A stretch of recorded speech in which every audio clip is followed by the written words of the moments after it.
తనువు రక్తంబు జీవంబు దారవోసి ఋషి వతంసుల్ పెక్కు వేరెండ్లు తపము సలిపి ఆర్జించినట్టి విజ్ఞానధనము దార్జించిన పెట్టి గ్రంథాలయము.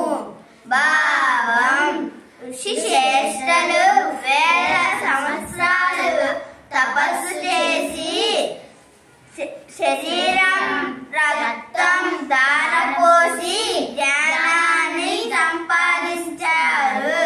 ఇలాంటి జ్ఞానధనాన్ని దాచిపెట్టిన పెట్టెలాంటిది గ్రంథాలయం.